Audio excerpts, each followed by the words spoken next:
조갑제 TV 시청자 여러분 안녕하십니까? 2020년 10월 10일 오전 11시 반입니다. 오늘은 문재인 대통령이 왜 이렇게 종전선언을 계속 외치고 있고 미국은 메아리를 보내지 않고 있습니다. 그러니까 헛발질을 하고 있고 천영우 외교안보수석 같은 분까지도 잠꼬대라고 이야기를 하고 있는데 왜 이렇게 할까요? 종전선언이 뭔지, 평화조약이 뭔지, 평화협정이 뭔지 여기에 대한 개념 정리가 좀 필요하다고 생각을 합니다. 종전선언은 그야말로 전쟁을 끝내는 것인데 이것은 별도로 종전선언이 나오는 게 아니고 평화조약이나 평화협정문을 만들 때 그 맨 앞에다가 또는 전문에다가 이로써 전쟁이 끝난 것으로 간주한다 이렇게 적는 것이 원칙인데 문재인 정권은 노무현 정권 때부터 종전선언을 평화협정이나 평화조약과 별개로 분리를 해가지고 미국들은 계속 종전선언을 하자고 졸라대었습니다. 2007년 시드니에 있었던 에이펙 회담에 저음한 부시 노무현 회담에서 노무현 대통령이 부시에게 미국이 종전선언할 용기가 있다는 말을 기자들 앞에 좀 해달라고 했습니다. 그러니까 부시가 북한이 비핵화를 한 다음에 종전선언을 고려하겠다 이렇게 이야기를 하니까 문재인 대통령이 그것 말고 또 다른 이야기를 해달라고 하니까 부시가 상당히 좀 싫은 표정을 짓고 비핵화한 다음에 종전선언을 한다는 기존 입장을 더 확인했습니다. 이때 옆에 있었던 라이스 국무장관이 회고록에서 참 이상한 대통령이다 하는 쪽으로 아주 비아냥된 적도 있습니다. 그때부터 계속 종전선언을 하자 합니다. 종전선언. 그런데 평화협정이나 평화조약 속에 포함된 종전선언이라야지 종전선언만 별도로 돌아다니면 그게 선전선동의 도구가 되는 거죠. 문재인 정권이 추진하는 종전선언은 종전선언을 통해서 비핵화를 하고 평화를 정착시키겠다는 게 아니고 종전선언 그 문서 하나를 가지고 국내 선동하고 북한에 한미동맹을 해체할 수 있는 명분을 주고 대북제재 해제할 수 있는 명분을 주겠다는 그런 선동 전술이니까 미국이 이렇게 냉담하게 나오는 건데 요미우리 신문 보도에 따르면은 이번에는 종전선언을 어떤 식으로 하느냐 하면은 김여정이를 미국에 보내가지고 트럼프와 만나게 하고 거기서 종전선언을 하는 이런 시나리오를 가지고 추진했다는 겁니다. 한국이 들어서 요미우리 신문 보도입니다. 한국 측에서는 부인을 하고 있는데 그럴듯해 보입니다. 그래서 미국은 원래 이게 별 의미가 없다는 걸 알기 때문에 냉소적이었는데 귀가 솔깃했는지 폼페오가 10월 7, 8일에 방한을 하게 돼 있었습니다. 그러다가 트럼프가 코로나 확진자가 되는 바람에 다 이게 물거품이 되었습니다. 현재로 물거품입니다. 그래도 문재인 대통령은 단념하지 않고 며칠 전에도 계속 종전선언을 미국에 촉구하는 식으로 하니까 이게 참 우습게 되었습니다. 종전선언을 하려면은 그 조건이 되는 비핵화에 대한 진전을 북한이 보여줘야 되죠.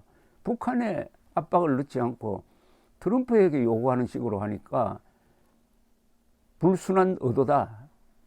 그 불순한 의도는 뭡니까? 아까 말씀드렸던 대로 종전선언을 했다고 하면은 문재인 정권이 동원하는 선전 수단이 많습니다. 특히 좌익 시민 세력 또는 의용 언론이 앞장서 가지고 또 신기루를 만들고 북한이 거기에 호응하고 또 이걸 기회로 해가지고 평양 공연하고 해서 우리 국민들의 혼을 빼는 그 전략을 통해서 부산시장, 서울시장 선거, 나아가서 2022년 대통령 선거에서 유리한 고지를 점하겠다. 지금 비핵화 사기극이 들통이 나니까 다른 수단을 동원해야 되겠다. 이것 아니겠습니까? 볼턴 회고록에 의하면 미국, 북한도 종전선언에 대해서는 별로 심각하게 생각하지 않고 요거는 문재인의 아젠다다. 근데 문재인의 아젠다의 속셈은 뭐냐? 국내용이다. 이렇게 하고 아주 정확하게 간파를 했습니다. 종전선언 한다고 평화가 오는 게 아닙니다. 평화조약을 맺어야 되는데 우리는 지금 정전협정이 있습니다. 정전협정을 평화조약 또는 평화협정으로 맺으려면 당사자가 남북 그리고 미국이고 중국은 좀 애매합니다. 왜냐하면 중국은 1992년에 한중 수교에 의해서 두 나라 사이에는 사실은 종전선언을 한 셈입니다. 그리고 미국이 중국과 1979년에 수교를 하면서 또한 전쟁 상태가 종결된 거죠. 그러니까 중국을 빼고 그럼 남북한 미국 사이에서 종전선언이 아니라 평화협정 또는 평화조약을 맺는다. 이렇게 되면은 중국이 소외되니까 중국이 매우 신경 쓰고 있는 분야입니다. 평화조약은 국가와 국가 간에 맺는 것이고 평화협정은 국가로 볼 수 없는 관계에서 맺어지는데 우리는 북한을 국가로 인정하지 않으니까 평화조약보다는 평화협정이 더 신뢰성이 있어 보이는데 그것도 북한이 비핵화를 해야 된다는 대전제가 있습니다. 그런데 비핵화는커녕 북한이 오히려 핵 능력을 강화하고 있는데 문재인 대통령이 왜 종전선언을 외치느냐. 이제 여러분들도 짐작하셨을 겁니다. 이게 국내용이고 국민들의 혼을 빼려고 하는 것이다. 국내 정치적으로 하는 것이다. 이렇게 보시면 됩니다. 이 문재인 정권이나 좌파는 국가 운영에서는 무능합니다. 그러나 권력 쟁취와 권력 유지를 의미하는 정치에는 유능합니다. 우리 우파는 어디서 실패를 했느냐? 정치를 하지 않았어요. 통치만 했습니다.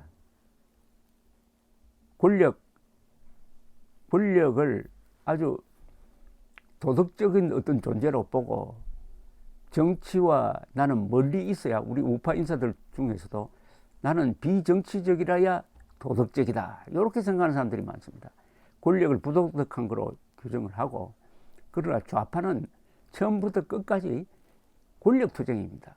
좌파의 계급투쟁론은 권력을 잡자고 하는 것이고, 권력을 잡은 뒤에는 수단 방법을 가지 않고 그 권력을 유지하겠다는 것이니까 문재인 정권이 종전선언, 메아리 없는 종전선언을 저렇게 외치는 걸 보고 우파는 바보짓이라고 욕을 하는데 좌파는 그렇게 생각하지 않습니다.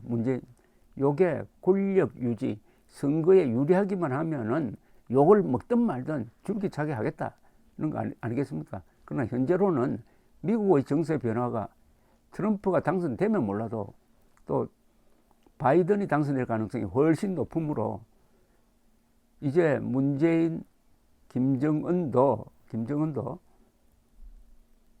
생각을 접어야 할 때고, 앞으로 새로운 사태가 11월 3일 이후에 벌어지게 될 것입니다. 그나마 옥토버 서프라이즈도 이제 물 건너갔고, 오히려 바이든 측에서 보면은 문재인 정권이 종전선언을 가지고 트럼프에게 표를 몰아주기 위해서 이런 공작을 한 것이 아니냐 해가지고 아주 끄림칙하게 생각하도록 만들었습니다. 바이든이 당선되면은 외교 안보팀이 확 바뀌어질 것인데, 그 외교 안보팀은 아마도 트럼프 때처럼 문재인, 김정은에게 잘 속지 않을 것입니다.